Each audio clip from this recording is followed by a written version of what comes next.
ایک فقیر نے مالدار آدمی سے کہا کہ اگر مجھے تمہارے گھر میں موت آ جائے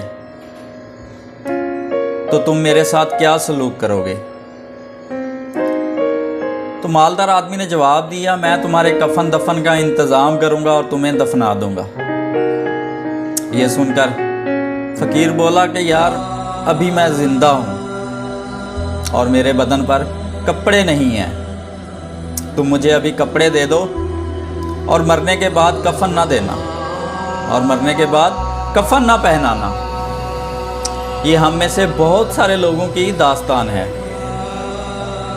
کہ ہم زندہ لوگوں کی قدر نہیں کرتے، مرنے کے بعد ایک دوسرے کے لیے نیکیاں کرنے پہنچ جاتے ہیں۔ یار ہمیں چاہیے کہ ہم زندہ لوگوں کی قدر کریں، انہیں احساس دلائیں کہ ان کے بغیر ہماری زندگی ادھوری ہے، کہ ان کے ساتھ ہم کھڑے ہیں۔ مرنے کے بعد تو ہر کوئی پوچھ لیتا ہے، زندوں کو پوچھا کریں، انہیں بتایا کریں کہ ہم ان کے دکھ سکھ میں ان کے ساتھ کھڑے ہیں۔